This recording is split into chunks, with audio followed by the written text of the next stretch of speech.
What's up, Aztec fans? Agustin, Gonzalez, and Edward Lewis here in Las Vegas, where New Mexico led wire to wire and completely dominated, recording a 68-59 victory and denying San Diego State the third straight Mountain West Conference tournament title. And Edward, although the Lobos only won by 9, that's nowhere near indicative of how lopsided this game really was. Yeah, I mean, it was bad. I mean, they started out the game, on a 12-4 run. I think in the first 10 minutes of the first half, the Aztecs only had 2 made field goals. They looked awful tonight, and I think a lot of it is the fatigue. I hate using that fatigue factor, because I mean, these are 19, 20-year-old kids. I mean, they don't get really fatigued. So, but I do think it was a little mental fatigue. I think you saw some of the players losing their cool, some of the players, not necessarily bouncing back from bad plays fast enough. It was kind of mental fatigue to me. They just looked like they ran out of gas, slumped shoulders. Kind of, man, we're gonna do this and start out 12-4, and have to climb out of a hole already. So I think that was kind of the big reason for it. But they look bad today. In other words, speaking of players losing their cool, there was a scene closing the first half where Jamal Franklin gets called for a charge, and on the next trip down the floor when he's on defense, he just stares down that ref, waits for the ref to turn his head, and then flips him the bird.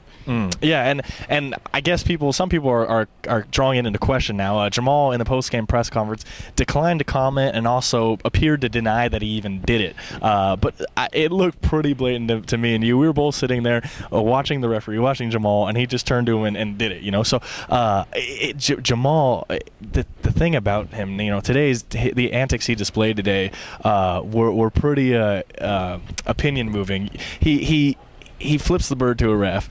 He gets into a tussle with Cameron Bairstow and apparently, kind of drops the race card there.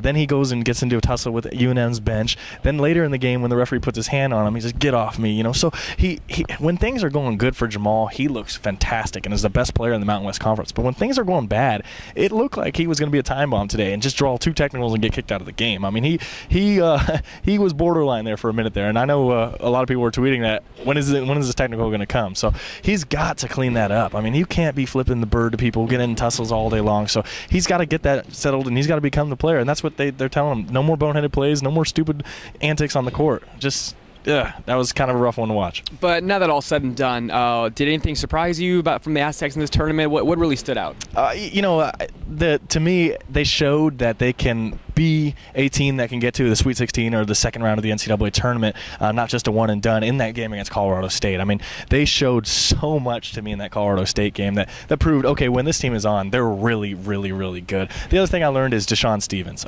There was times in this tournament where he was the best player on the Aztecs, and that included today against UNM.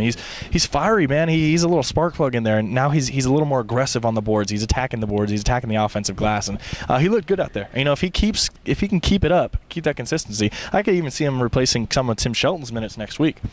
Yeah. Oh, yeah. And, I mean, I wouldn't be surprised next season if he's the starting 5 as he continues to get better game in and game out. And I can only imagine how much he'll improve in the offseason. And, Edward, Selection Sunday rolls around tomorrow. What's your take on where the Aztecs will get seated? This, to me, is a complete mystery, and everybody asked Fisher in the postgame press conference well, what do you think you're going to be seated at? He's like, look, I don't know. I mean, there's Joe Lenardi, and he apparently knows this better than everybody, but how much can we trust him? So if it were up to me, I think the Aztecs get a 5, 6, or 7 seed, but in reality, I don't think that matters too much. I think where they're located matters a lot, and I worry if you're an SDSU fan or somebody that has to travel to go see the team, that they might not be in the West Coast region now because UNM wins and will probably take the West Coast region. I doubt they put 2 Mountain West Conference teams in their area. So I don't know. I think 5 to 7 is where they'll probably end up, and I would assume they'll head to the East Coast. But we'll see tomorrow on Selection Sunday. There you have it. For Edward Lewis, I'm Agustin Gonzalez. Thanks for tuning in, and we'll see you back in San Diego.